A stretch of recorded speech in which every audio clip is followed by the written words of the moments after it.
होती है। और अगर कहीं अच्छा बनाने वाला मिल जाए तो लगता है आप वही चीज बनाओ, क्योंकि मुझे बहुत अच्छा लगता है। तो जैसे मुझे नाम गुरु कृपा से, भगवत कृपा से नाम प्रिय है, तो उसमें पद में था कि राम जी से भी बढ़कर के जिसे राम नाम प्यारा है, राम जी से भी बढ़कर, तो वो संत महापुरुष उसकी और भावना में घुसकर व्याख्या करते हैं, तो और सुनने में सुख मिलता है। अब जैसे फिर कोई संत मिले तो फिर हम वही रखेंगे कि आप नाम की बात बता दो। तो ऐसा नहीं है कि जैसे नारद जी को जब श्री महाराज निमि ने प्रश्न किया तो उनका, आज आपने हमारे भगवान नारायण की स्मृति करा दी। अब जरा इस शब्द को समझिए, क्या हर समय भगवान से विमुख हैं क्या? हर समय भगवान में स्थित है, लेकिन नवम नवम भगवान की चर्चा, भगवान की स्मृति नवम नवम, कि और सुनाए कोई, और सुनाए कोई, और सुनाए भगवान के नाम की महिमा। तो उस भाव से उस बात की सुनने का क्रम यही है, सीधा सीधा मिलेगा। वो सीधा महत्व क्या है? है? आपने बोला था सुनने का क्रम यही है। हाँ, सुनने का क्रम का मतलब जैसे हम आप बैठे हैं, अगर आप हमारे सामने कुर्सी में बैठे हो और फिर हम बोल रहे हो, वो क्रम नहीं है।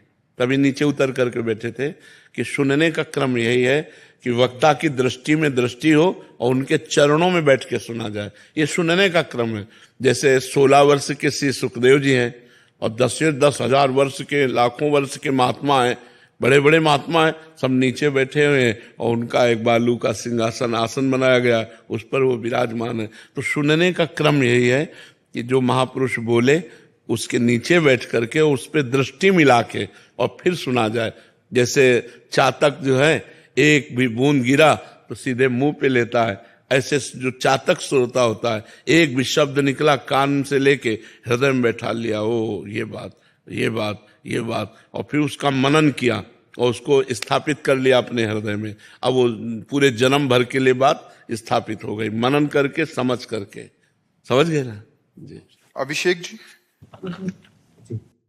महाराज जी, आपके चरणों में कोटि कोटि प्रणाम। महाराज जी, गुरुकुल के ऋषि कुमारों का अध्यात्म व अध्ययन की दृष्टिकोण से कैसे कल्याण हो सकता है?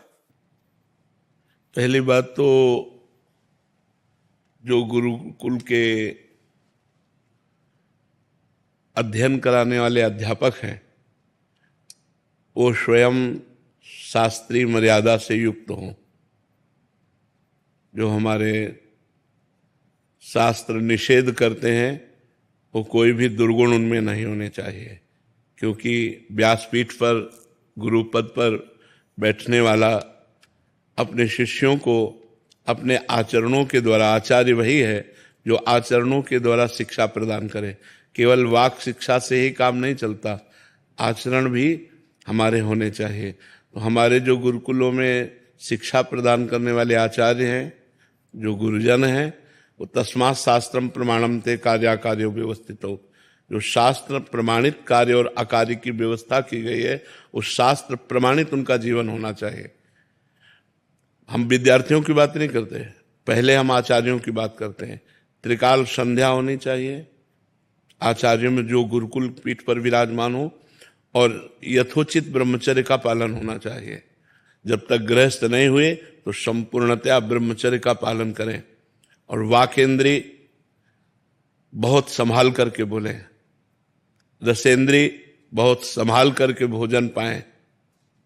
अगर आचार्य आचरण संयुक्त हैं तो विद्यार्थियों पर स्वयं प्रभाव पड़ने लगता है, और विद्यार्थियों की उन्नति व्यसन और व्यभिचार दोनों से मुक्त होने पर हो सकते हैं। कोई भी विद्यार्थी किसी भी व्यसन का आदी न हो और किसी भी तरह से व्यभिचार प्रवृत्ति से युक्त न हो, तो गुरुकुल में रह करके जो अध्यात्म और आधुनिक शिक्षा दी जाती है वो उससे परिपक्व होकर हमारे राष्ट्र की सेवा कर सकता है, वो हमारे समाज की सेवा कर सकता है, क्योंकि आचार्य का आचरण ही प्रभाव डालता है। अगर हम यहाँ बिंदी लगाने लगें तो हमारे शिष्य बिना आज्ञा के बिंदी लगाने लगेंगे।